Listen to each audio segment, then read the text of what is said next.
Olá, pessoal! Eu sou Juliana Pereda e está começando mais um Reunião de Pais.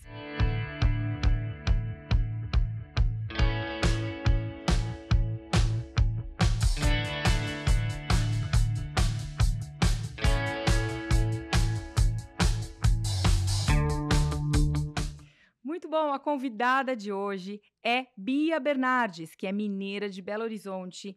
A Bia é esposa, mãe do João e do Guilherme, escritora e pesquisadora da história do Brasil. Autora da coleção Grandes Heróis para Pequenos Brasileiros, que está aqui na minha frente e que a gente vai conhecer um pouco mais em detalhes hoje. Bem-vinda ao podcast da família, Bia. Muito obrigada, Ju. Eu agradeço muitíssimo o convite. Muito bem. Bia, eu acho que antes da gente começar falando da sua coleção, eu vi que a gente tem mais ou menos a mesma idade, né? Você tem 42, eu tenho 44 anos. Então a gente meio que foi criada, a gente cresceu na mesma geração, né? No mesmo contexto Uhum. histórico e cultural. E, assim, uma coisa que me incomoda, hoje me incomoda bastante, é a forma com que a gente aprendeu, na nossa infância e juventude, a desvalorizar, diminuir a importância da família real, aqui no nosso país, os portugueses. Assim, a gente vê em minisséries, né, de televisão, assim, uma visão meio de chacota. Ontem mesmo, eu mencionei que eu iria entrevistar uma autora de livros que resgatava os heróis da nossa história, né? E aí uma pessoa que estava comigo falou assim, mas é meio debatível, a gente pode ter Dom João VI, começou a querer falar mal de Dom João VI, sabe, de Dom Pedro I, e você vê que isso ainda está muito presente, né, nas pessoas, essa visão mais estigmatizada da família real portuguesa, depois da família imperial. E aí eu queria saber, quando é que você despertou para essa visão distorcida da nossa história? Porque para mim foi assim, depois na idade adulta já. Mesmo aconteceu comigo, Ju. Assim, na verdade, eu era uma aluna muito de humanas, assim, né? Gostava muito de português, de redação, amava a história, mas eu não gostava de história do Brasil, que é muito curioso, as pessoas ficam assim perplexas, né? Mas como assim? Isso não vem então desde a infância? Não, eu passei por essa experiência de conhecer a história do Brasil de uma maneira bem distorcida, de uma maneira bem caricata, né? E eu lembro, assim, não sei se eu posso, eu não vou falar o nome do filme, mas eu tenho certeza que só de eu descrever as pessoas vão saber qual é. É um filme brasileiro que foi feito sobre o Brasil Império, tinha muito destaque para Dom João VI, Dona Carlota Joaquina, e eu lembro que esse filme em questão, ele foi passado em sala de aula, como uma coisa ilustrativa, né? Uhum. E eu lembro, assim, que eu tive a pior sensação e a pior visão possível que uma pessoa pode ter do próprio país. Eu olhei e falei, meu Deus, a gente meio que começou assim, Uhum. então dá para entender por que estamos assim, né? E essa é uma visão completamente distorcida das coisas. É claro que a gente não estava um apogeu, né? A gente não estava, até hoje, se falta saneamento básico no Brasil, que dirá naquela época, né? É. Mas a gente se assemelhava muito à Europa, por exemplo. Aqui estou falando do período joanino, né, em questão, do reinado de Dom João VI e de Dona Maria I, porque, assim, poucos brasileiros se lembram, mas a gente teve uma rainha no Brasil, né? Dona Maria I só foi falecer no Rio de Janeiro em 1816. Enquanto isso, já tinha 8 anos que a família estava aqui. E eu tinha como eu falei, tinha uma visão muito ruim da história do Brasil em geral, tá? Mas quando foi acontecendo uma coisa muito curiosa, porque meu pai era deficiente físico, meu pai já faleceu, e ele era deficiente físico, e ele começou a trabalhar, ficou órfão muito cedo, começou a trabalhar muito cedo. e começou a trabalhar para o Estado. E foi trabalhar, acredito que aos 13 anos ele já estava, já era servidor público. Caramba! Então, é, e ele trabalhou com política no espectro político oposto ao meu. Mas o meu pai era uma pessoa muito cativante, muito generosa e muito. Ele tinha uma cultura muito grande, porque meu pai era muito curioso, sabe? Assim. Então ele veio do interior e veio para a capital, né? Eu estou em Belo Horizonte, aqui que eu nasci e cresci. E quando meu pai veio para cá, como ele teve que logo ajudar na renda da família, né? Ele perdeu muita coisa de estudo. Mas ele se formou na escola, mas ficou faltando o curso superior. E como ele já era funcionário do Estado, e depois ele foi efetivado, né? Com o tempo ele foi efetivado, enfim, ele precisava do estudo superior num certo momento da vida. E ele resolveu também se dar isso, né? Assim, já que ele tinha que fazer um curso superior, ele falou: ah, então eu vou fazer algo que eu goste. E ele escolheu o curso de História. Tá. Nesse, nesse curso de História, quando meu pai começou a ir para a faculdade, então foi uma coisa muito curiosa, porque eu vi o meu pai indo para a faculdade, né? Meu pai se relacionando com os colegas, a gente começou a ter muitos debates, a gente conversava muito. Eu venho de uma família que se senta à mesa, que conversa, que se reúne todos os sábados, desde que eu me entendo por gente, essa tradição ainda continua. Eu estou até na casa da minha mãe, onde a gente se reúne todos os finais de semana com os netos e agora com a próxima geração, né? E numa das conversas com meu pai começou a falar sobre história do Brasil e eu falei: ai, pai, não, eu não gosto de história do Brasil. Meu pai falou: mas como assim? A história do Brasil é maravilhosa. Eu falei: não, pai, precisa disso, disso, disso. E ele falou: não, minha filha, está precisando estudar. E vamos fazer uma aposta.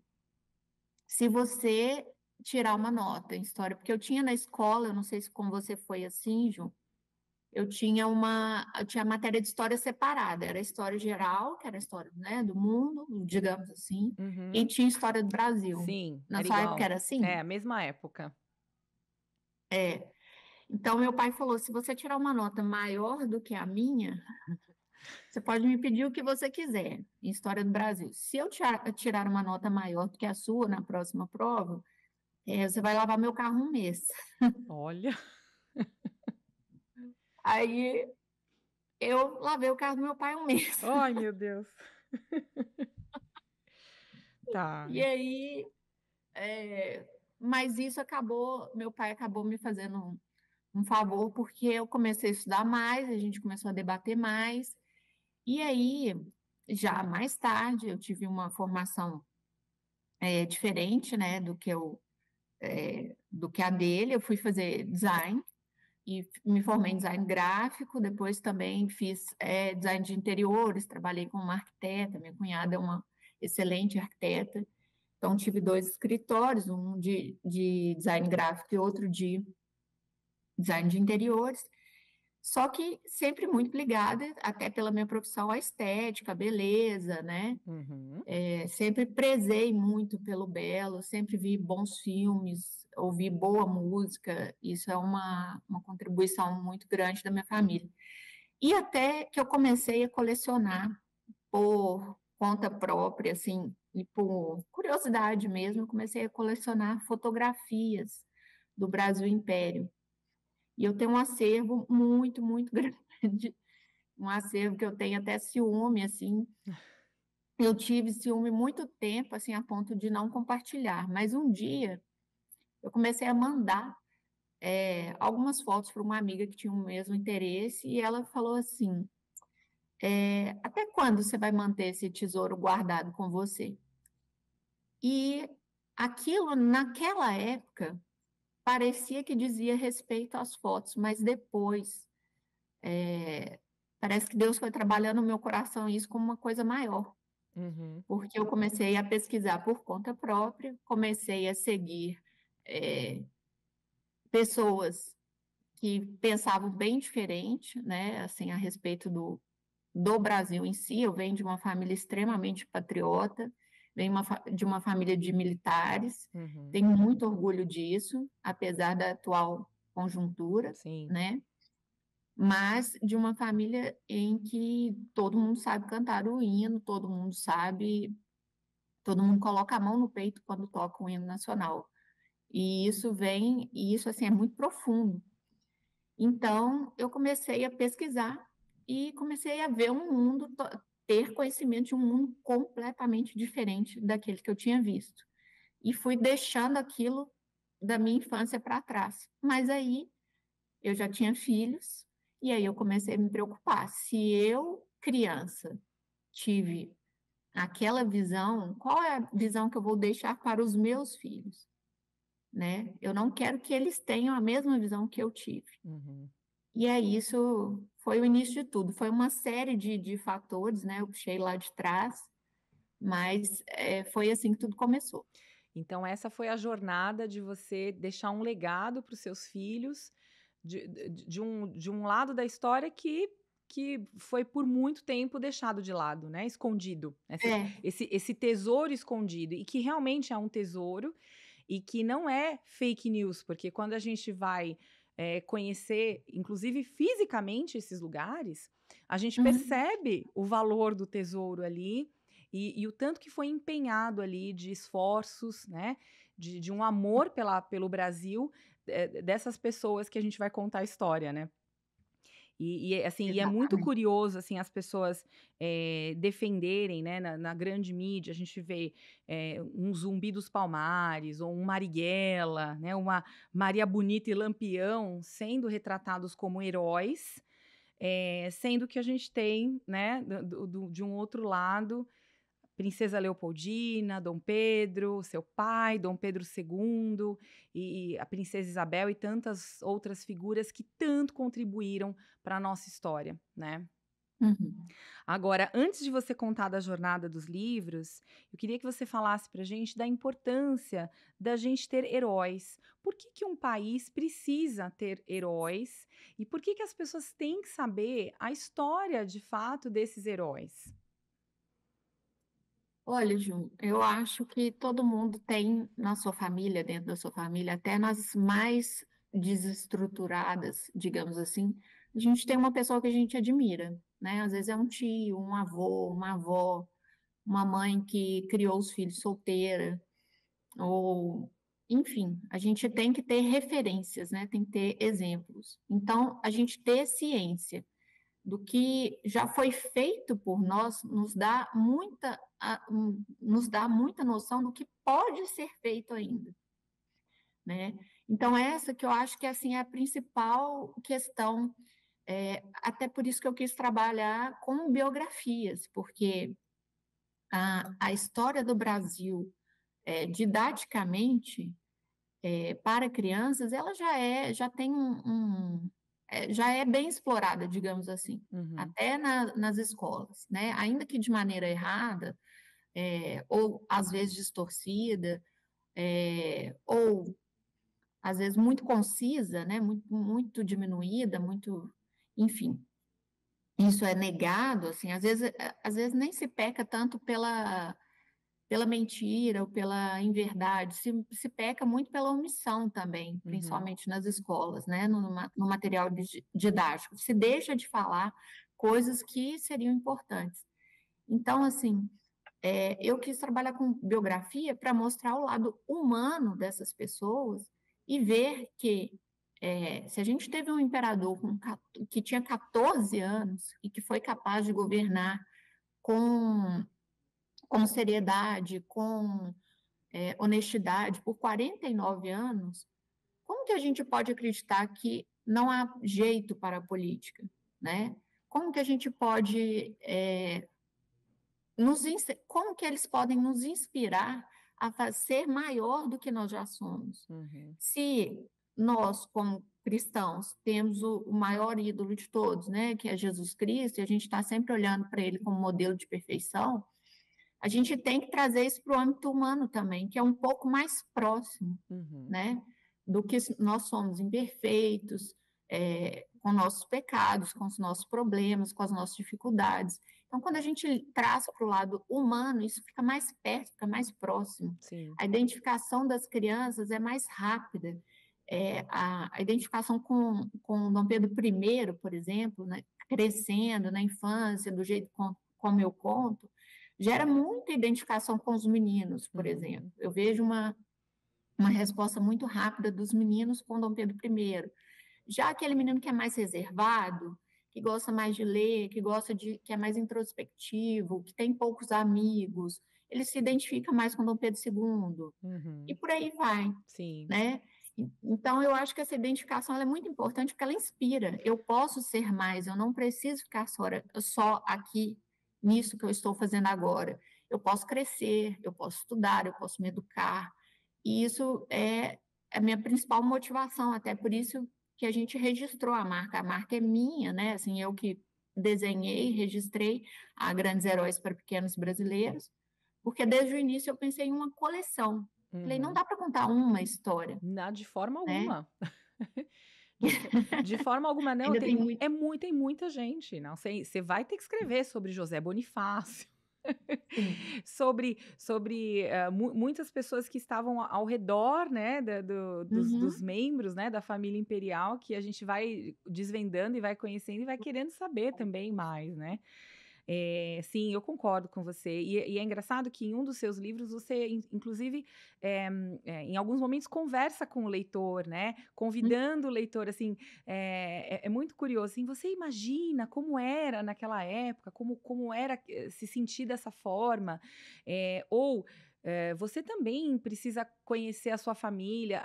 Se a gente não sabe de onde a gente veio, é difícil a gente saber para onde a gente vai, né? Então, tem um pouco disso também. E sequestrar ou sonegar a história, a bela história que a gente tem construída em nosso país, é sonegar, de uma certa forma, uma parcela do nosso futuro, né? Para as próximas gerações. Então, é uma contribuição muito importante, né? Através da biografia e com uma linguagem mais próxima das crianças, você construir essa identidade, essa riqueza toda em tenra idade, né? E para as famílias também, porque o que a gente acaba vendo, como no começo da nossa conversa, é que muitos adultos ainda hoje continuam com essa visão estigmatizada da nossa história, né? O que é muito triste, a gente sente muito por isso, né? Bom, vamos lá, então. Você começa a sua série, a sua saga com uma mulher, né? Com a princesa Leopoldina, está aqui. Esse aqui você escreveu em 2021, certo?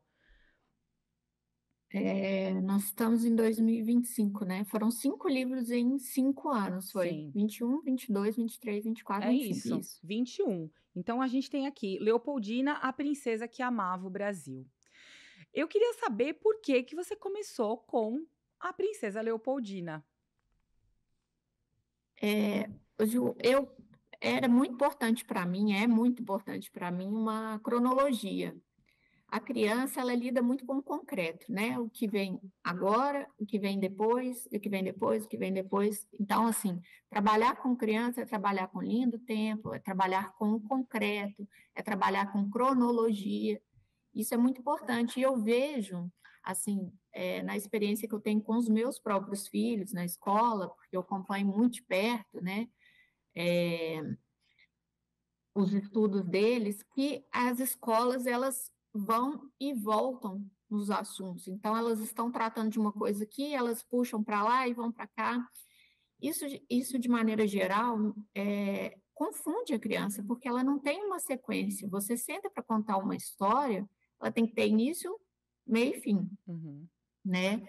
Então, eu escolhi começar com Leopoldina porque eu comecei a estudar o Brasil Império em si, e até é importante, você falou antes, dos personagens ali, que tem muita gente ali em volta da família imperial, e eu escolhi a família imperial justamente por isso, não só pelos exemplos de nobreza de caráter, de ação e de feitos extraordinários, né, que é disso que se trata um herói, uma pessoa comum capaz de feitos extraordinários, Eu escolhi porque elas, justamente em volta dessa família imperial, gira uma série de acontecimentos e de personagens muito relevantes para a nossa história. Então, em cada livro, eu dou uma à margem de cada personagem, sempre há aqueles que vão aparecendo. Nesse desse ano, depois a gente vai falar sobre isso, eu acho que isso vai aparecer com mais frequência, esses nomes vão aparecer com mais frequência, com mais força. Mas voltando à pergunta em si, você pode recapitular para mim, Ju? Me O perdi um porquê que pouco. você escolheu Leopoldina, né? Porque assim, Ah, começa com uma sim. mulher, e o que é curioso, e assim, e me deixa um pouco incomodada, do pensamento mais à esquerda, é que assim, a gente tem no espectro da esquerda as feministas que tanto defendem as mulheres, né?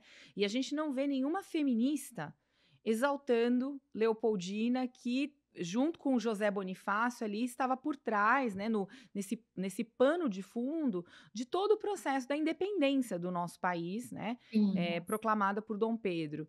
E assim me incomoda muito, porque a gente tem figuras femininas extremamente fortes, Dona Leopoldina, depois mais lá à frente, Dona Amélia, que foi a segunda esposa de Dom Pedro, Teresa Cristina, esposa de Dom Pedro II, Princesa Isabel, que assinou a Lei Áurea, e que, assim, são totalmente esquecidas, né?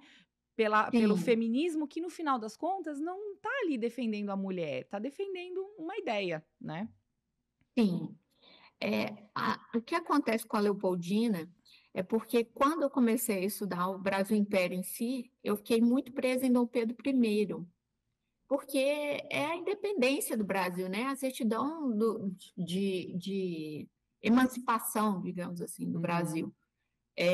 Vinha de Dom Pedro I, mas antes dele tinha uma mulher por trás, uma esposa, né? Extremamente dedicada, extremamente leal e que de fato amava o Brasil e era uma arquiduquesa de uma dinastia das mais, se não a mais na época poderosa da Europa, né? Os Habsburgo Na eram Áustria, muito né? cobiçados, Uhum. isso, da Áustria, eram muito cobiçados, o império da Áustria era uma coisa fabulosa. Então, uma princesa extremamente instruída, e a Leopoldina, como eu estava falando de ordem cronológica, a Leopoldina ela vem antes de Dom Pedro, porque ela nasceu primeiro e porque ela, infelizmente, ela falece primeiro, ela falece com 29 anos, muito nova. Sim. Tanto é que Dom Pedro se casa depois. Mas a Leopoldina tem uma coisa curiosa com relação às feministas. Eu noto um movimento contrário agora com relação à Dona Leopoldina. Eu acho que o movimento feminista já começou a botar olho na Leopoldina. Botar o olho é Eu bom. vou te explicar. Porque os movimentos de esquerda, eles sequestram, né, os personagens e contam, eles não se importam com a verdade em si, eles se Uhum. importam com a maneira com que eles querem contar e querem colocar as coisas. Então, a Leopoldina interessa agora para a esquerda, eu estou começando a ver um movimento contrário com relação a querer mostrar a Leopoldina como um protótipo de feminista. Só que, olha que interessante, a dona Leopoldina, o que está sendo mostrado agora é que a Leopoldina foi peça-chave na independência do Brasil, e isso, sim, é correto. Mas tem uma coisa muito importante ser falada que eu vejo pouca gente falando. A Leopoldina, ela, quando o Dom Pedro sai do Rio de Janeiro, né, capital do Império, e vai para São Paulo, e deixa a Leopoldina como princesa regente, e num momento extremamente crítico, que está havendo a Revolução do Porto, em que a família imperial já foi tirada do Brasil, Dom Pedro fica com ela, com a família e com os filhos. A Leopoldina, ela começa a perceber, e isso a gente vê nas cartas dela, para os pais, para os amigos, ela começa a perceber que o Dom Pedro está se envolvendo num processo de independência. E ela, para preservar a própria família e até o próprio trono dos filhos, ela age primeiro em nome da família e também e é inquestionável que pelo Brasil, né, que ela queria tanto bem e queria que desse certo, ela começa a influenciar o Dom Pedro e não vice-versa.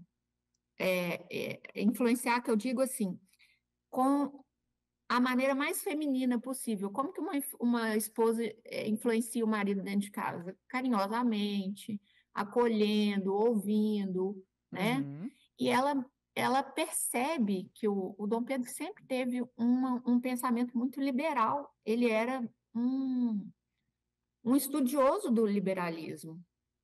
Dom Pedro I era um príncipe bem diferenciado, assim, ele não teve a mesma formação de estudo que Dona Leopoldina, que foi, assim, impecável, né?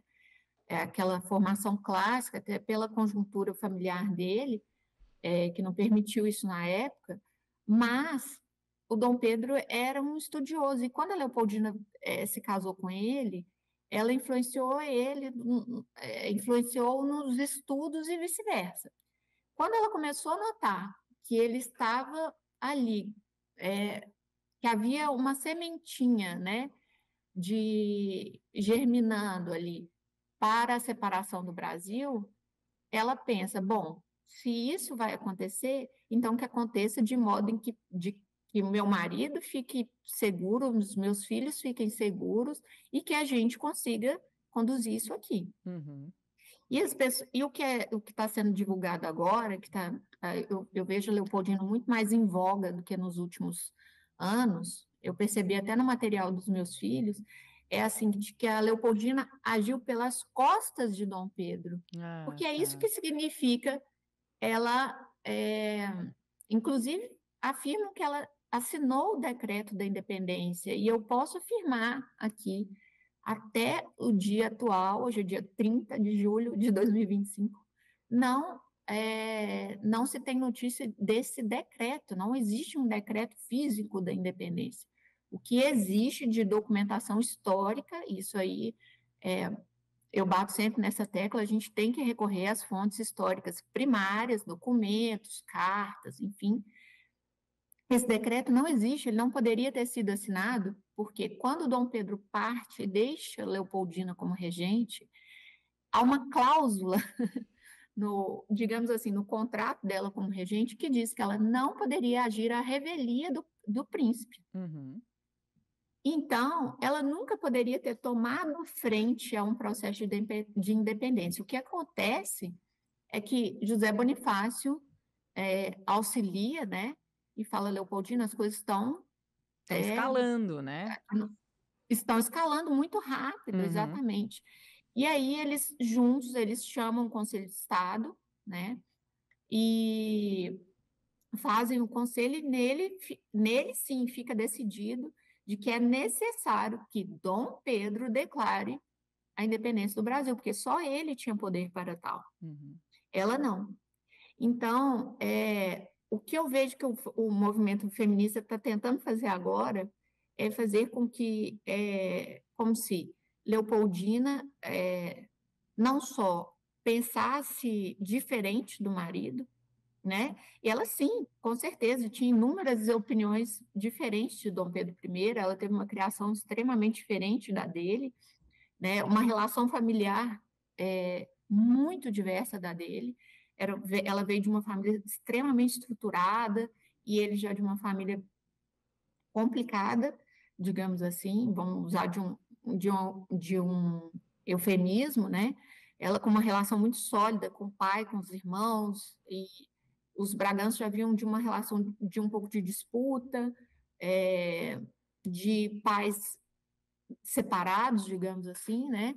Separados na convivência, mas juntos no papel, Dom João e Dona Carlota.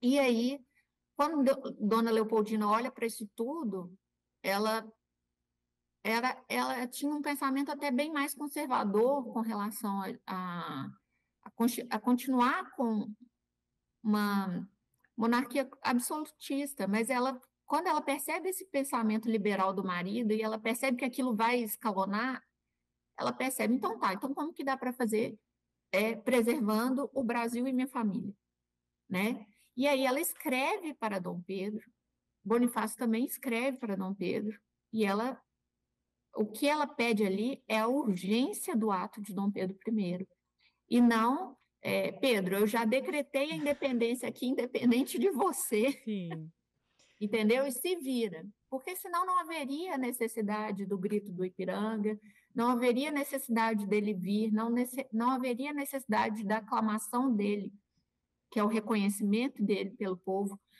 como, como imperador do Brasil, sim. né? Ela já teria feito. E eu vejo esse sequestro acontecendo aos poucos, um sequestro silencioso acontecendo da dona Leopoldina, sendo que ela era uma mulher extremamente amorosa e submissa ao marido, no sentido bíblico mesmo, Sim, sim. né? Até porque todos eles, né, toda a linhagem da família imperial, sempre foram muito cristãos, sempre colocando Cristo acima de tudo, né? Depois a gente vai falar da Sim, bandeira, né?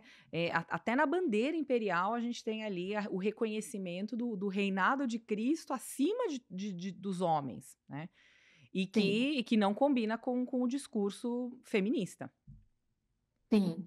E você vê, já as outras heroínas, já com Isabel, por exemplo, com a princesa Isabel, eles tentam pelo lado do sufrágio, de que Dona Isabel, há uma carta que ainda não se tem certeza, que é atribuída a ela, que ela falaria, né? Se as mulheres podem reinar, por que não podem votar? De maneira geral, é essa a ideia da carta. E eu, assim, Uhum. não duvido que essa carta seja dela, não. Eu acredito que ela tinha esse pensamento, sim. Dona Isabel era uma mulher de uma opinião muito forte, era uma mulher bem que sabia se impor num ambiente muito masculino, mas é, o feminismo e a esquerda ele tende a pegar uma pauta, né, e transformar aquilo como a característica principal da pessoa, sendo que a gente está tratando de mulheres extremamente conservadoras, extremamente preocupadas com a sua família, Uhum. extremamente patriotas, extremamente religiosas, Sim, que pautavam todas as suas decisões de acordo com a sua religião, sim. né? Com os Que era princípios, o né? catolicismo. Os princípios e os valores católicos, sim. Uhum. Isso todos eles têm em comum, né? Sim, todos. Muito bom. Bom, aí depois de Leopoldina, o lançamento do ano seguinte, então, portanto, 2022, de Dom Pedro I, que foi o príncipe que defendeu o Brasil. Então, aí já justificando a sua ordem cronológica, uma curiosidade que Uhum. não sei se todo mundo sabe, é com relação ao tamanho do nome dos nossos imperadores, né? Então, eu vou começar aqui com o Dom Pedro I, com o nome dele, pessoal. Depois deixa nos comentários se vocês sabiam disso. O nome completo de Pedro I foi Pedro de Alcântara, Francisco Antônio, João Carlos Xavier de Paula, Miguel Rafael, Joaquim, José Gonzaga, Pascoal Cipriano, Serafim de Bragança e Bourbon. Esse foi o nome de Dom Pedro I. Agora, Bia, por que nomes tão compridos assim dos nossos imperadores?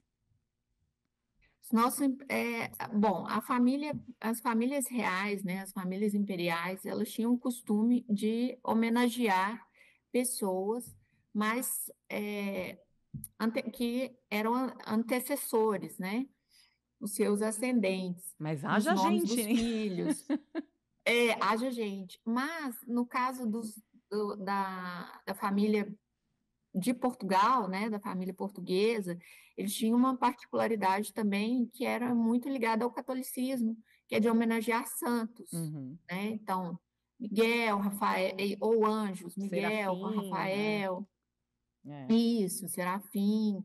E então era comum. E quanto maior o nome também, eu acho que isso também, hoje em dia, a gente ainda tem um resquício disso, assim. As famílias mais tradicionais costumam ter nomes mais, mais longos, né? E depois a gente veio com essa questão da praticidade, a gente veio diminuindo, Uhum. né? Então, quando se casava também, a gente não assumia só o sobrenome, que sobrenome, meu marido tem 4 sobrenomes. Eu falei, meu Deus, onde que eu vou pegar aqui, né? E a gente tinha o costume também de manter o nosso nome intacto e acrescentar o do marido. Uhum. Então, era normal que as famílias da nobreza e tudo, e até hoje isso é comum em famílias mais abastadas, de só se acrescentar e não se retirar. Não tirar. E Uhum. a gente já tem o costume de deixar mais prático, né? A gente sempre pensa nos filhos. Eu fico pensando, Dom Pedro I fizesse prova, né? Imagina. Não, é a primeira coisa que a gente pensa, né? Cabeçalho é esse de prova, né? Que vai Coitado. escrever. Sim, mas é uma forma de honrar também, né? Como você mesma disse. Então, não só homenagear os santos, anjos, né? De devoção, mas você também de manter essa linhagem histórica, até mesmo, sei lá, cronológica de todos os antepassados que passaram, né? Pela história daquela família. Bom, Dom Pedro I, eu espero que as pessoas que estejam nos assistindo, que as crianças, enfim, lembrem que foi, né, a pessoa que proclamou a nossa independência lá em 1822, né, às margens do Ipiranga. Agora, que mais você destacaria, Bia, da vida de Dom Pedro I? No âmbito pessoal, eu acho que uma coisa pouco conhecida de Dom Pedro I, porque se fala muito dele como marido, né? Dele, dos seus casos Sim. extraconjugais, e isso eu costumo falar sempre, o escândalo vende, né? Uhum. Bom, Até sempre hoje a vendeu, gente né? vê, É. sempre vendeu, Uhum. exatamente. E não é diferente naquela época, né? Não era diferente. Então, assim, a gente vê sempre uma exploração da figura de Dom Pedro como um mulherengo, Uhum. um boêmio. E olha que interessante, o Dom Pedro I ele não bebia, ele não consumia bebida alcoólica. Uhum. Então, assim, ele frequentava as tavernas, enfim, os bares, né, da época, à noite carioca, mas de uma maneira muito lúcida. Ele tinha uma responsabilidade muito grande, ele sabia, sim, que ele estava ali na pele do príncipe regente ou do príncipe imperial, Uhum. do príncipe real, na verdade, né? Enquanto seu pai ainda estava aqui. E ele gostava de estar sempre lúcido. Eu acredito também que isso era uma forma de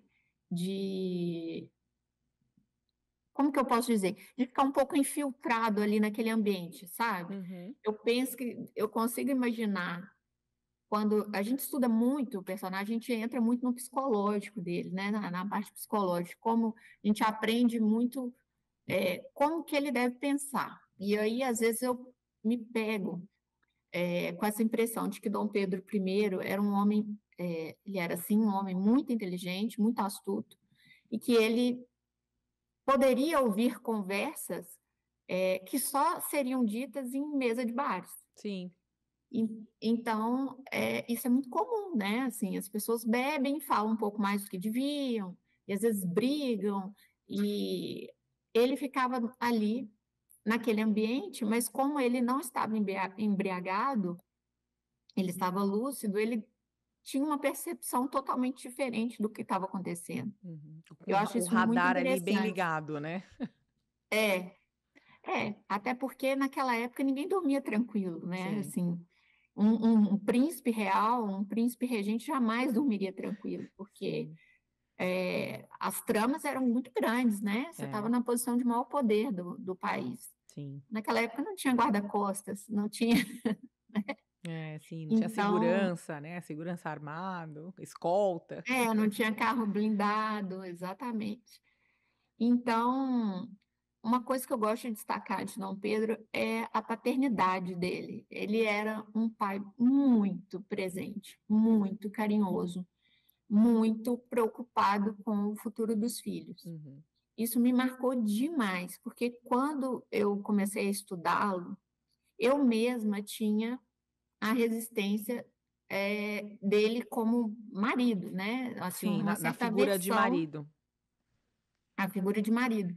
E também, porque eu me lembro claramente da minha professora, agora voltando lá atrás daquele assunto, eu me lembro claramente uma professora falar que Dom Pedro empurrou Dona Leopoldina da escada quando ela estava grávida, e isso causou a morte dela. Então, assim, Nossa. como transformar. É isso, e isso é muito comum, inclusive quando eu lancei Dom Pedro I, isso eu escuto até hoje, mas na época do lançamento foi demais, assim. Aham. Eu recebi muita crítica de como que você colocou este homem nessa coleção. Uhum. E isso veio à tona há pouco tempo. Uma grande estudiosa, uma arqueóloga e historiadora, que é a Valdirene Ambiel, ela fez ela exumou os corpos, né, de Dom Pedro, de Dona Leopoldina, de Dona Amélia, e ela fez uma tomografia e ela constatou por vários estudos de que Dona Leopoldina não tinha nenhum sinal de violência. Uhum.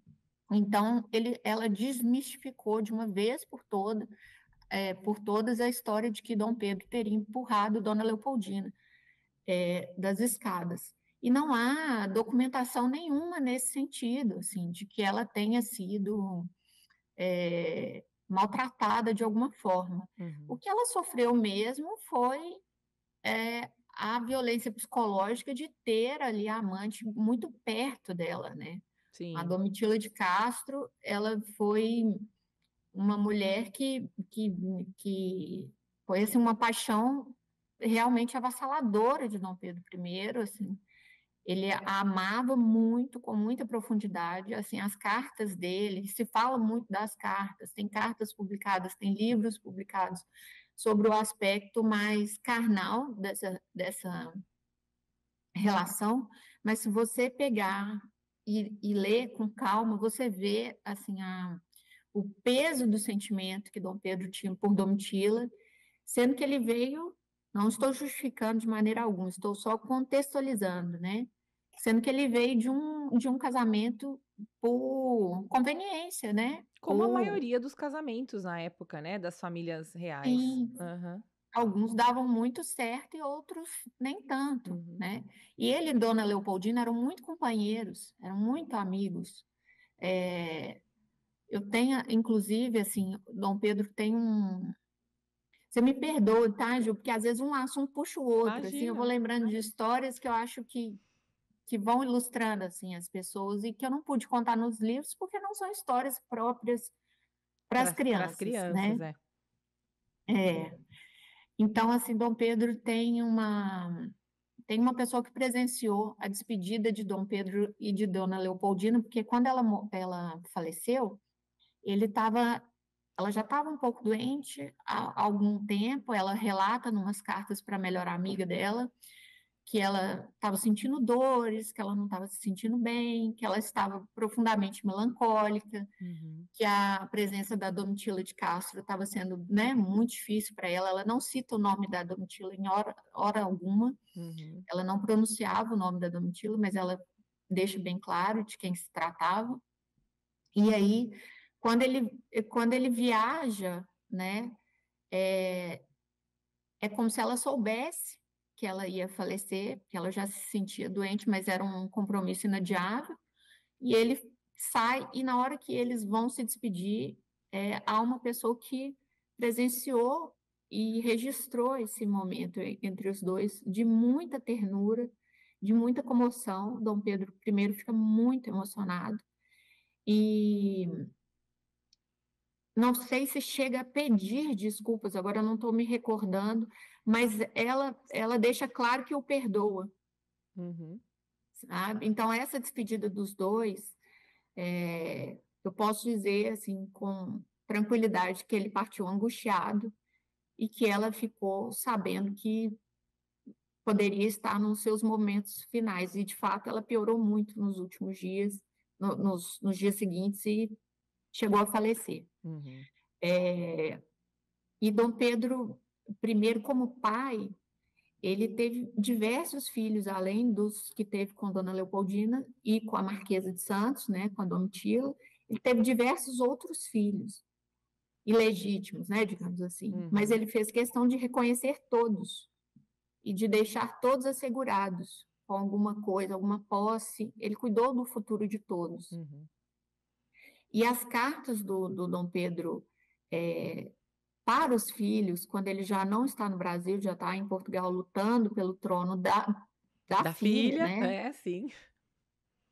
Da Maria da Glória, ele deixa assim muito claro que o que ele mais queria é que os filhos estudassem bem mais do que ele estudou. Eu acho que isso marcou muito também o Dom Pedro II, que era um desejo do pai de que eles se instruíssem, né? E sempre a preocupação de como estavam, de como era ele que ia até as crianças quando as crianças estavam doentes. Uhum. Isso, assim, a gente tem relatos do Paço ali, da convivência, do Paço São Cristóvão, de que ele cuidava pessoalmente das crianças, ele ficava atento a qualquer febre, a qualquer coisa.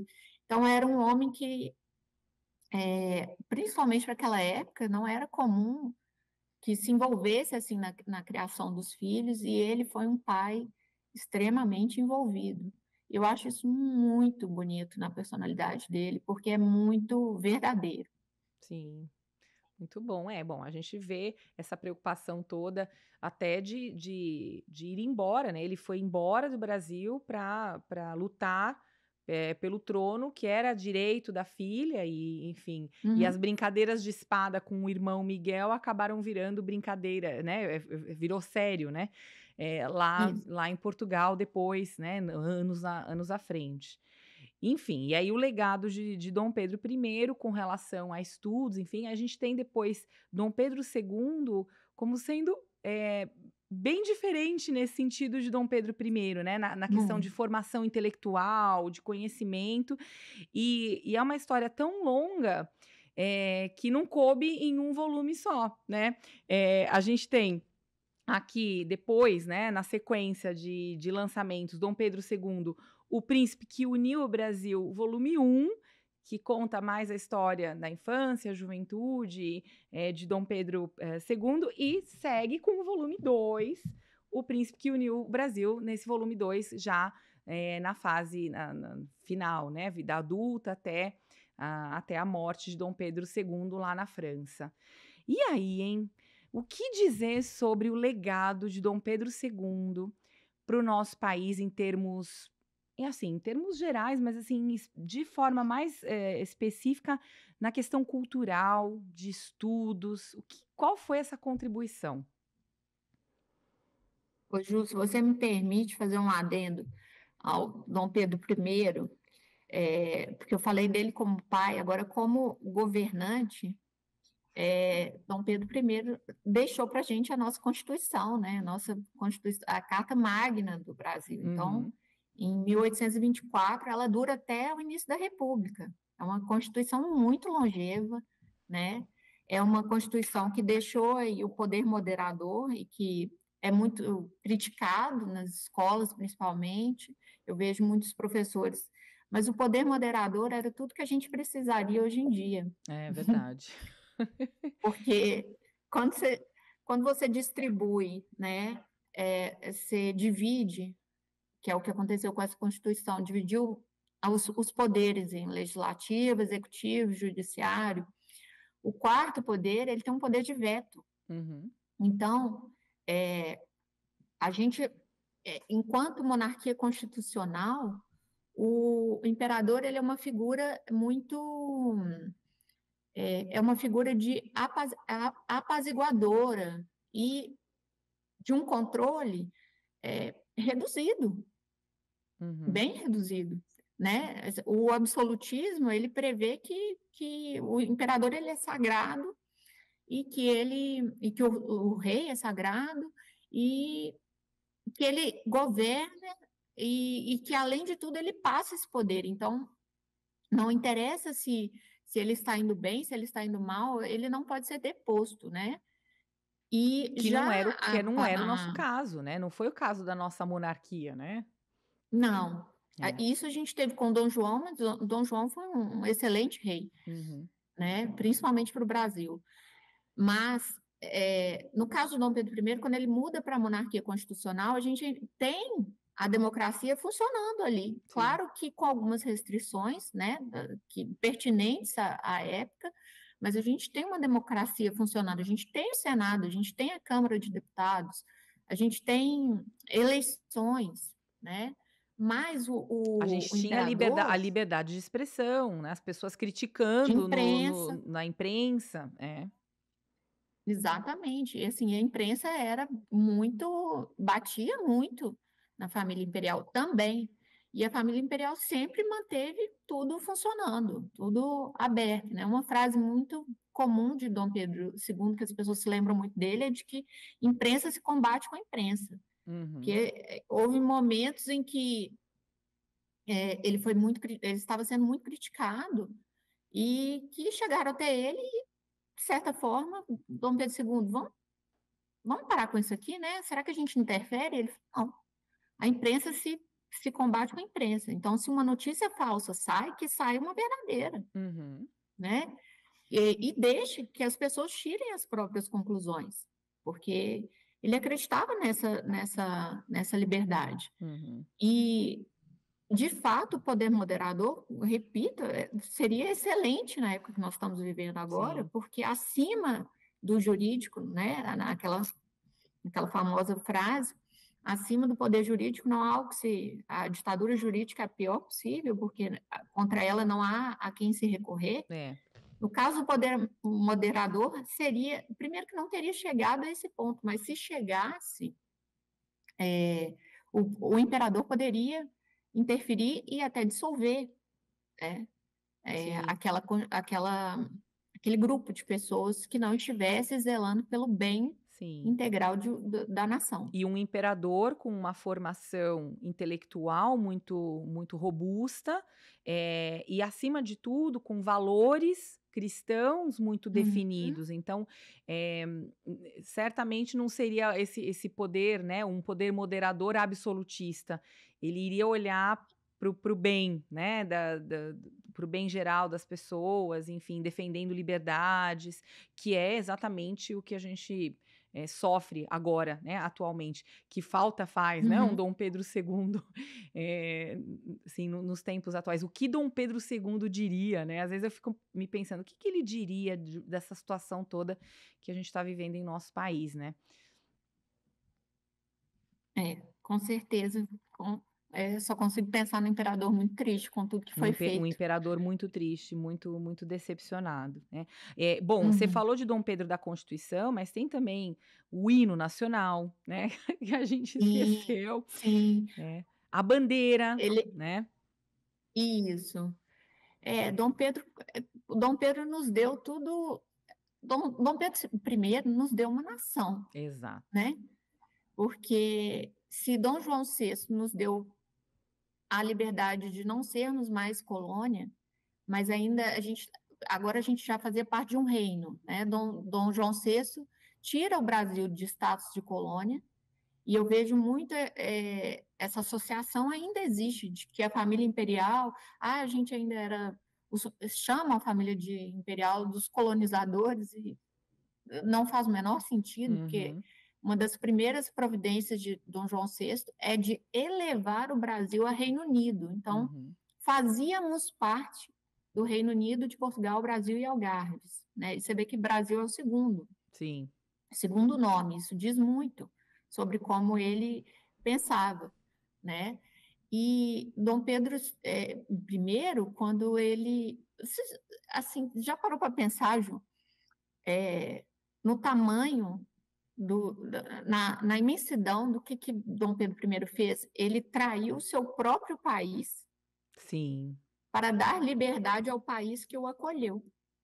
sim, foi um ato Então, extremamente heróico, né? Se a gente for pensar assim, dessa forma. ele ficou anos sem falar com o pai. Uhum, Ele teve que ficar anos sem falar com o pai.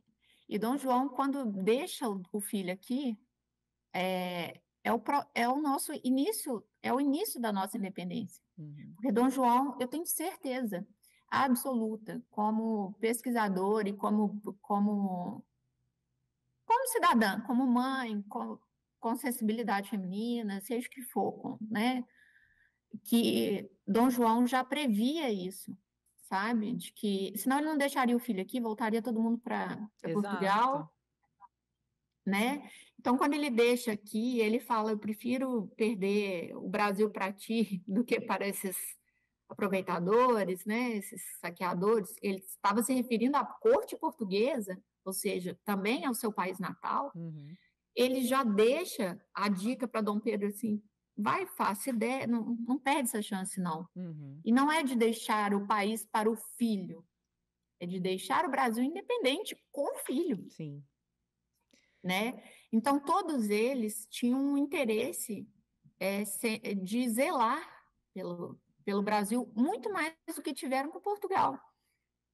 Isso é muito interessante. Então, quando Dom Pedro vem para cá com 9 anos de idade, você imagina um menino, e ele se encanta pelo Brasil, né? E ele vive como um brasileiro, como de fato um brasileiro,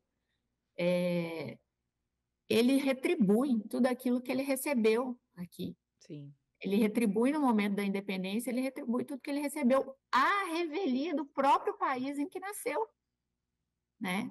Então, assim, isso é muito sério, isso é muito sério. Ele fica impedido de falar com o pai, e ele tinha uma relação muito próxima com Dom João VI, uma relação muito amorosa entre pai e filho, e isso causou muito sofrimento aos dois, Sim. mas fez-se o que era necessário fazer, e não... Isso é que eu acho que é a maior inspiração, o maior legado da família imperial para o Brasil, que é fazer o que deve ser feito e não o que se quer fazer, né? A família imperial cumpriu isso com maestria, todos os membros, assim. Posso tirar aí a Carlota Joaquina, mesmo assim também tirar com um certo parênteses que, querendo ou não, ela veio e permaneceu até o final, né? Mas eles todos abriram mão dos seus próprios desejos, das suas próprias vontades, das próprias relações. E Dom Pedro I fez uma coisa que ninguém fala: deixou 2 tronos para 2 brasileiros. Porque Maria da Glória era brasileira. Os Brasileira filhos que dele foi lá nasceram aqui. governar Portugal, né?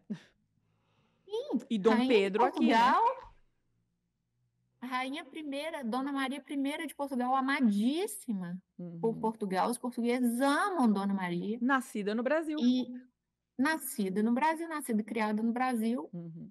e deixa o trono para o filho, também um brasileiro. Então, Sim. assim, a contribuição de Dom Pedro I para o Brasil ela é imensa. Ela é imensa. Ela deixou que brasileiros governassem o Brasil. É fantástico pensar por esse lado, né? E que pena que a gente não tem uma aula dessa que você está dando aqui para nós no colégio, né?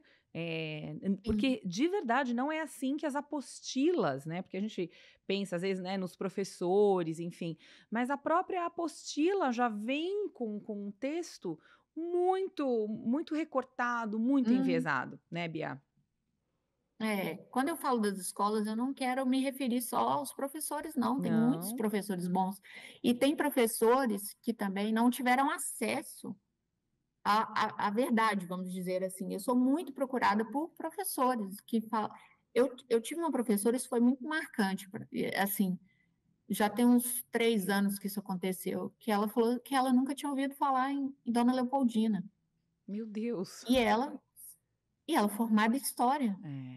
Sim. E aí eu pensei, meu Deus, a coisa já chegou lá no topo, Sim. né? Então, quem deveria aprender para ensinar, não está aprendendo. Mas isso é a degradação cultural do nosso país e que teve método, né? E não foi, não é algo que surgiu do nada. Isso foi sendo construído, né? Essa degradação toda, né? Pelo marxismo cultural, né? Pela a Revolução Gramsciana. E aí, se você dá um Google aí para você pesquisar o que é isso, né? E vai entender o porquê que é uma revolução cultural de fato, porque é silenciosa, né? Silencioso. Ela vai minando ali a formação do pensamento, ela penetra as universidades, empobrece o pensamento da formação dos professores, e aí dá no que dá, né? São as pessoas que vão escrever as apostilas depois, de forma limitada, enviesada, contando uma história mal contada, né? E penetra, né? E chega nos nossos filhos, né? Chega na sala de aula. Sim, sim. Agora, um parêntese sobre a nossa bandeira, antes de você finalizar falando sobre Dom Pedro II, assim, eu tô até com ela aqui, a produção vai colocar na tela grandona para você ver a quantidade de elementos, e que, assim, até isso as pessoas não sabem, Bia, com relação à bandeira. Para começar, o verde e o amarelo, né? Que a gente aprende na escola que o verde são as matas, o amarelo, os nossos tesouros e ouro, nada disso, né? Bia, conta para nós, enquanto a produção coloca na tela, a bandeira imperial e a importância de cada um desses elementos que foi escolhido para compor a bandeira. Sim, vamos lá. A bandeira foi muito bem pensada, né, por Dona Leopoldina, pelo Debré, que era um artista francês que estava aqui na época, foi idealizada por ela, pelo José Bonifácio, com uma certa participação de Dom Pedro I, mas eles quiseram resumir, né, o que seria essa nova nação, né? E a gente tem o retângulo, né, em verde, ele é o elemento masculino. Então, ele representa a cor da Casa de Bragança, de Dom Pedro I. O losango amarelo, ele é o elemento feminino. Eu falei masculino? Falou masculino, Antes? falou. Masculino, tá, isso. E o losango é o feminino, que é a Casa de Habsburgo. Então, cada casa imperial, real, tinha uma cor, né? Então, a gente tem a junção das duas famílias, Bragança e Habsburgo. A gente tem o ramo de café, o ramo de tabaco, que eram os dois maiores produtos aí de comercialização brasileira, a esfera armilar, né, no centro, com a cruz da Ordem de Cristo, aquela mesma cruz que veio nas caravelas, né, que mostra o elemento cristão, a coroa, e eu acho muito bonito que acima da coroa a gente tem uma outra cruz. Que simboliza de que quem governa é Deus, que né? Ele está que Cristo acima é rei, do né? Cristo é imperador. rei dessa nação, né? Exatamente, exatamente. É muito lindo toda essa simbologia, né? E aí depois, infelizmente, né, lá em 1889, né, jogando alguns anos na história, uma boa parte dessa simbologia acaba sendo retirada, né, com a proclamação da República, né? E que muitos dizem que foi um golpe, porque, enfim, foi um golpe, né? Tiraram Dom Pedro. Dom Pedro, eu fico pensando assim, e do jeito que você escreve no livro, assim, bate uma emoção, porque você faz a gente pensar assim, pensa como ele não se sentiu, né? Naquele momento que ele não é nem convidado a se retirar, né? Mas ele é obrigado a Ele é expulso. Ele é expulso daquele país que ele tanto amou, né? Que tanto ele, entregou a sua vida ali, né? Doou a sua vida ali para a construção daquele império. E deve ter sido muito dolorido mesmo, né? Muito. Muito, Sim. tanto que ele falece logo em seguida, assim. 2 anos depois, não é? 2 anos depois, 1891. Isso. E a Dona Teresa Cristina, ela já falece na primeira parada que eles fazem, porque eles partem daqui, né, para ir para o exílio, eles iam para a França, porque Isabel era casada com um francês, né, com o Conde D. Então, eles tinham muitos amigos na França. Dom Pedro II tinha uma relação muito estreita com a França. E eles partem em direção à França, mas eles fazem uma primeira parada em Portugal, e é lá que Dona Teresa Cristina falece. E ela falece afirmando que ela morre de desgosto. Olha só. Ela morre de desgosto por deixar o Brasil. Dona Teresa Cristina, com uma contribuição imensa ao Brasil também, você falou que, né, que a gente ia entrar nesse assunto da contribuição cultural de Dom Pedro II, grande parte dessa contribuição vem de Dona Teresa Cristina, que era uma mulher muito discreta, ficou até conhecida como a Imperatriz Silenciosa, né? E muitos agora tentam colocá-la como silenciada, e de Ai, meu maneira Deus. alguma, de maneira alguma, Dona Teresa Cristina, Dom Pedro II era um homem extremamente gentil com a esposa, né? E era da personalidade dela mesmo, ser mais reservada, mas acho que por isso que eles também deram tão certo durante tantos anos, viveram Sim. em tanta harmonia, né? Ela muito culta, muito artística, né? Dona Teresa Cristina trouxe o mosaico para o Brasil, Sim. trouxe a técnica do mosaico, né? A gente nunca tinha visto, trouxe tesouros arqueológicos inimagináveis, trouxe escavações de Pompeia. Porque a família dela é italiana, né? Isso, a família dela era do Reino das Duas Sicílias, então era muito próximo ali a região de Pompeia, do Vesúvio, onde aconteceu tudo, né? Que o vulcão entrou em erupção e soterrou Pompeia com as cinzas. Sim. Muita coisa ficou preservada. Eu fui até esse sítio arqueológico em Pompeia e é de fato uma coisa impressionante. Sim, foram muitas contribuições, né, Bia? Dom Pedro mesmo, Dom Pedro II, também igualmente muito estudioso, falava várias línguas, o número de escolas que ele ampliou, né, durante todo o seu reinado, né, de 49 anos, assim, em termos de pesquisa científica, estímulo de produção artística, né, enviou muitos artistas para estudar na Europa e depois voltaram para o Brasil para devolver, retribuir o que eles aprenderam. E tudo isso acaba ficando um pouco esquecido, mas se você faz uma visita, por exemplo, ao Rio de Janeiro, com esse foco em conhecer os lugares históricos, por exemplo, o Real Gabinete de Leitura, que aí já foi contribuição do avô dele, né, de Dom João, e depois em Petrópolis. A Biblioteca Nacional. Exato. Na lindíssimo, né? Assim, esses lugares no Rio e em Petrópolis, que é onde eles tiveram também um carinho muito grande pela cidade de Petrópolis. Muito. A produção vai colocar na tela só para você ficar com vontade de ir conhecer esses lugares. Dá uma olhada.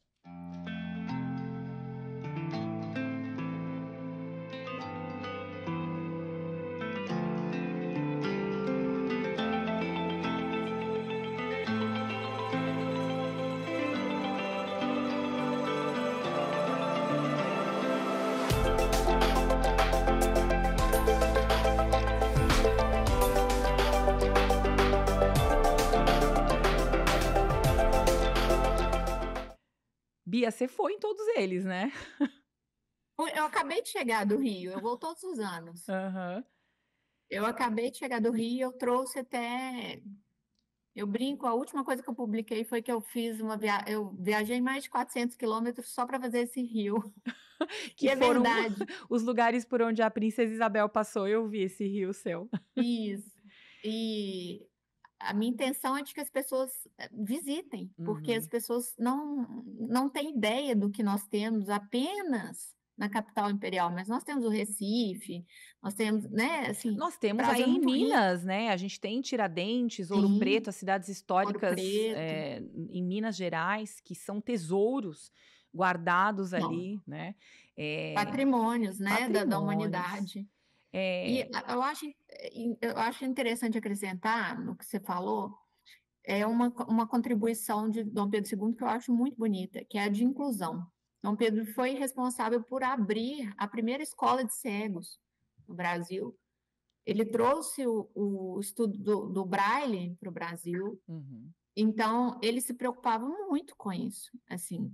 E a gente veio de gerações muito cristãs, que verdadeiramente preocupadas com o próximo, né? Então, não eram reis, nem imperadores, nem princesas, nem imperatrizes distantes do povo, eram sempre... eles andavam na rua, eu fico pensando assim, quem pode andar na rua hoje em dia sem segurança?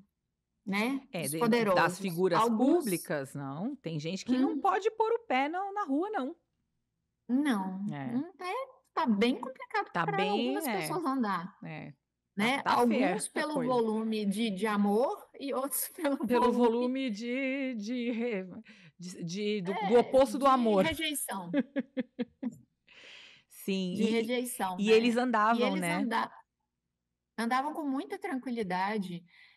A guarda imperial era muito, muito reduzida, Uhum.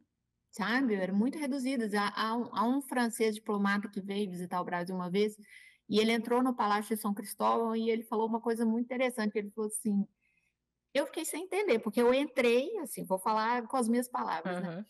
Eu entrei, não achei ninguém, não tinha guarda, não tinha não sei o quê, o palácio todo vazio. Eu fui andando, cheguei numa salinha lá no final.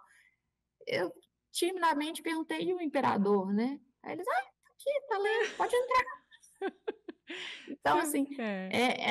era muito aberto. E, assim, eu tive agora na Quinta da Boa Vista, no Palácio de São Cristóvão, que é Museu Nacional, né? Fui visitá-lo depois do incêndio. Ai, e foi bem difícil, assim, ver o quanto se destruiu daquilo tudo, né? Sim. Mas quando você chega na Boa Vista, você tem uma noção da extensão do que havia em volta do palácio, e aquilo tudo era aberto ao público, era a casa deles, Era era livre aberta ao acesso, público. sim. Eles tinham Sim, audiências com o povo, né? O povo, assim, se você queria falar com o imperador, você ia até lá falar com o imperador.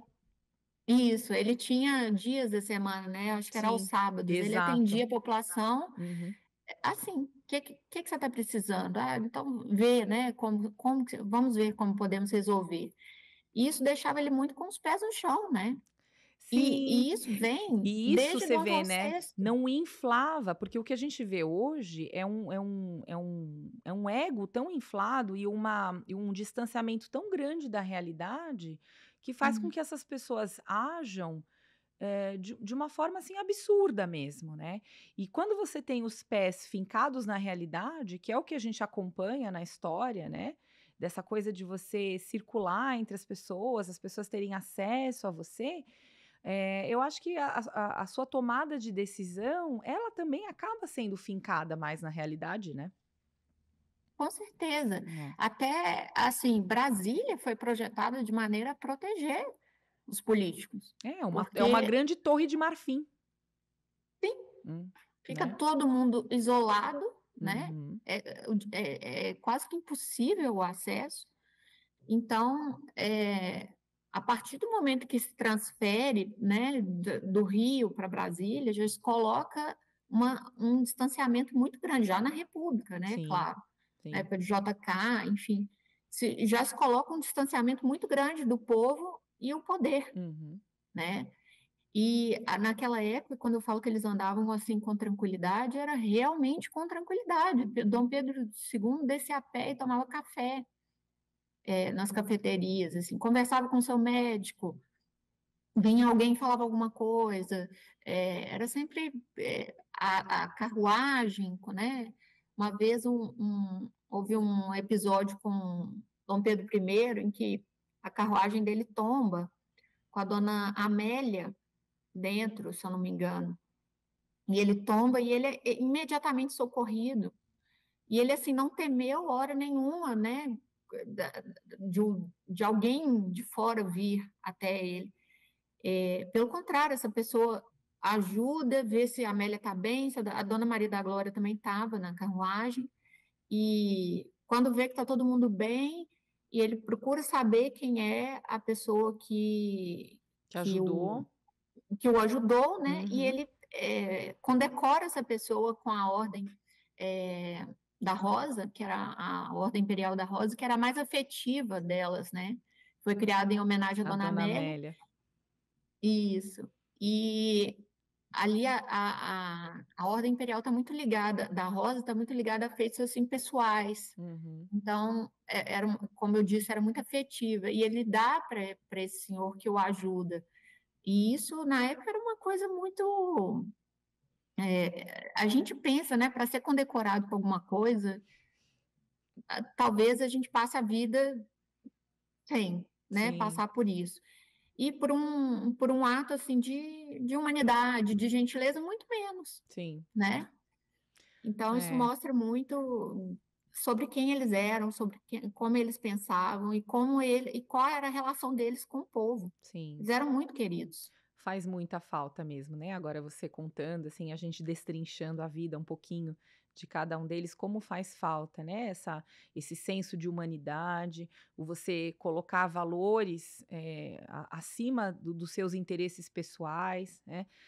No Brasil de hoje, né? Na nossa realidade atual. Bom, a dica cultural para você que está nos assistindo só pode ser você acessar o site, que é o grandesheróis.com.br, conhecer essa coleção linda. Tô sabendo que está saindo do forno aí a próxima biografia e é sobre Princesa Isabel, certo? Certo. Sem Vai spoilers, né? sair, com muito spoiler. Bom, a gente deu alguns É, aqui, a gente já falou um pouquinho sobre ela nessa conversa, né, Bia?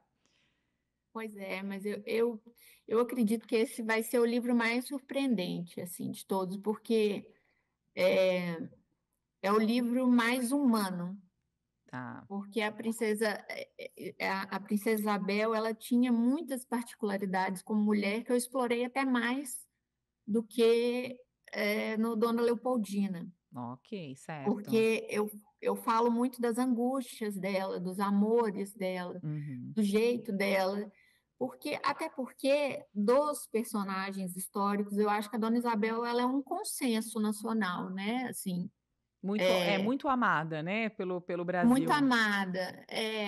Agora que ela começou também, como eu disse, ela começou a sofrer muito ataque pela esquerda, no sentido de que ela não foi responsável Pela Lei pela Áurea? abolição. É.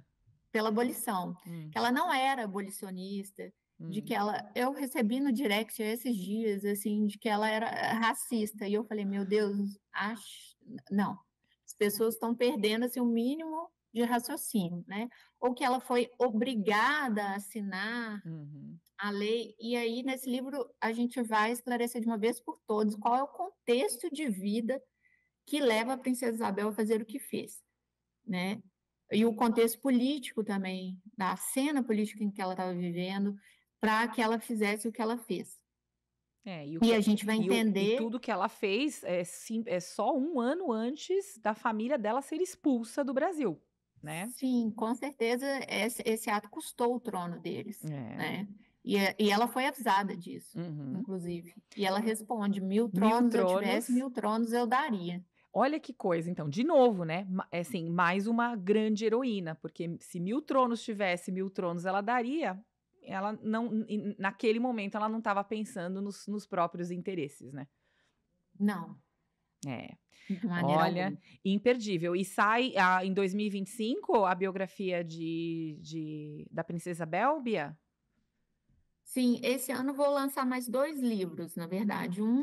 Eu estou como coautora, participando com outras escritoras, Tá. mas eu não posso revelar ainda esse projeto. Na hora certa eu vou poder falar, mas, né, pelo contrato a gente ainda não pode revelar, mas eu posso te garantir que vai ser uma coisa maravilhosa, um projeto assim que me deu muito orgulho de fazer parte Uhum. e que partiu de uma pessoa muito respeitada pelos conservadores e uma mulher que eu admiro muito, muito Eu mesmo. posso até imaginar quem possa ser. Mas, enfim, É, ficarei. ó, Não, tudo bem, mas eu ficarei muito ansiosa por esse projeto. E o outro eu, eu, é a biografia da Princesa Isabel, certo? isso, certo. Hum. Aí a gente vai encerrar a coleção Grandes Heróis para Pequenos Brasileiros. E aí a gente vai dar início a uma outra coleção, que eu também não posso divulgar o nome, mas a gente vai subir um pouco a faixa etária, Ah, porque eu notei que a base para as crianças, ela foi feita, uhum, né? Assim, a gente atingiu esse objetivo, assim, quanto mais tempo passar, mais gente vai ter acesso, né? Se Deus quiser. sim. E a nossa intenção era essa, assim, de colocar os livros para o homeschooling, como livros paradidáticos, que as crianças aprendessem a história junto ou apesar da escola, né? E, então, que fosse um estudo paralelo, e que antes de ser passada, porque a história do Brasil, normalmente, ela é ensinada nos anos mais acima, digamos assim. Meu filho está na 7ª série e ainda não viu nada. Então, a ideia é Então, vocês... que as crianças já amassem esses personagens, já soubessem de quem estão falando, né? E essa segunda coleção, ela vem muito de demanda, porque, assim, os pais pegam os livros para ler com os filhos e me dão muito retorno de, meu Deus, como que eu nunca soube disso? Nossa, é tão legal. E eu tenho muito esse retorno dos pais, até mais do que das crianças. Sim, eu imagino que adultos, e muitos adultos que compram os livros, às vezes não têm filhos, ou os filhos são bebês, mas eles querem guardar e querem ter essa informação. E falam, nossa, eu aprendi mais aqui do que em anos de escola. Pois é. Em anos de estudo. Então, eu notei essa demanda também, e a gente vai fazer uma coleção um pouco mais, com histórias um pouco mais concisas, ainda são biografias, mas por essa demanda que a gente falou no começo. Sim. Desses muitos personagens adjacentes a essa história, né, que precisam também ser mostrados, ser apresentados para as crianças, porque Lampião não é exemplo para ninguém, né? Muito menos Zumbi dos Palmares, né? E a gente precisa começar a ocupar, como o Olavo de Carvalho falava, né? Ocupem os espaços, marquem as suas épocas. Eu levei isso muito a sério, assim, no meu coração, de o que eu vou deixar de contribuição. Qual será o meu legado, né? Qual o rastro que eu vou deixar, né, para a minha geração? Eu me preocupo muito com a minha família dentro de casa, né? Que tipo de mãe você, que tipo de filha você, que tipo de esposa você. Mas, e isso é o mais difícil. Considero que é o trabalho mais difícil, é o mais desafiador, né? E é o que a gente erra mais. Verdade. Mas mesmo querendo acertar, a gente erra mais. Sim. Mas me dá uma tranquilidade de, assim, o que eu aprendi de melhor, eu estou deixando registrado, estou deixando por escrito. É isso, Bia. E isso, para mim, não tem preço. Então, a gente até achou que ia parar por aqui, mas a demanda foi tão grande que eu falei, não vamos parar, não, vamos até onde Deus permitir. Muito bom. E que bom que você não quer parar, porque a gente quer mais, eu acho, né? As famílias que já conhecem o seu trabalho, as que vão conhecer, certamente vão precisar de mais informações. E, nossa, assim, uma super gratidão por você ter estado aqui com a gente, deixar mais essa conversa registrada, com informações adicionais aí da vida dessas pessoas que foram tão importantes para nós e que a gente precisa valorizar, para que a gente consiga se valorizar como povo, né? Eu acho que o brasileiro precisa aprender a se valorizar, não ficar se menosprezando tanto como a gente vê por aí, né? A síndrome do vira-lata, né? Tanto que a gente ouve falar de Nelson Rodrigues, né? A gente precisa entender que nós somos um povo que teve todo esse cuidado, né? Que foi fundado sobre as leis de Cristo acima de tudo, e a gente precisa resgatar essa história. Para finalizar, eu vou deixar mais uma dica de uma grande produção feita pela Brasil Paralelo, chamada A Última Cruzada. Você vai assistir o trailer. Se você não assistiu, assista, porque também é um resgate histórico importante para que nós, brasileiros, sintamos orgulho de onde a gente veio, que a gente consiga olhar com um pouco mais de otimismo e amor à nossa pátria para frente, né, para os anos que seguem, para os nossos filhos e para as gerações que vêm. Confere o trailer. Você não se lança num pequeno barco através de um oceano que você não conhece para encontrar um pau-brasa vermelhinho. É uma coisa que você falaria talvez para uma criança. Os portugueses atravessaram o Oceano Atlântico e chegaram no Brasil. Nem portugueses nem índios sabiam. a história do Brasil nunca mais seria a mesma. Agora o Brasil tinha um longo futuro pela frente. Infelizmente, se ensina muitas vezes nas escolas para que vieram atrás do ouro, que vieram matar os índios, e essa é uma irrealidade que é dita sobre a história do Brasil.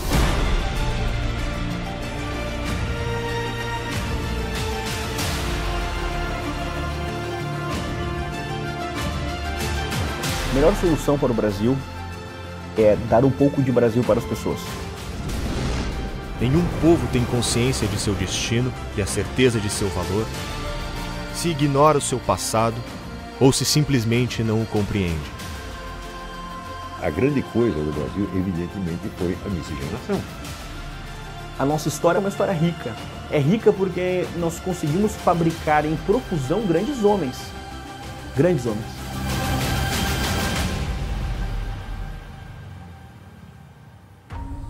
Eu conheço muitos jovens que enfrentam uma crise de identidade. Eles não sabem quem são, não sabem de onde vieram, não conhecem toda a sua história. Sonegar essa história a uma nação é um ato perverso. A história merece ser contada. Não se trata apenas de não esquecer de onde viemos. Trata-se de não esquecer para onde estamos indo.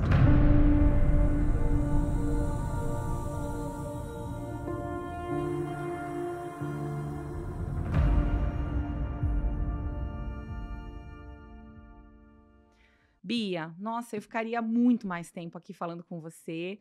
Eu espero que quando os novos projetos lançarem, a gente consiga depois vir atualizar essa conversa, né?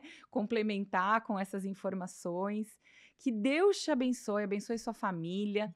E parabéns pelo seu trabalho de resgate histórico, assim, com tanta beleza, né? A gente nem falou do ilustrador, mas as ilustrações são tão lindas, né? É um trabalho tão... Fala aí do seu ilustrador. O Hélio é um achado. Eu quase desisti dessa coleção, Ju, porque eu não encontrava ilustrador. Primeiro que topasse fazer sobre esse tema. Sim. Encontrei muita resistência dos ilustradores, né? Até pela formação e pelo espectro político, assim, que a maioria está inserida. Uhum.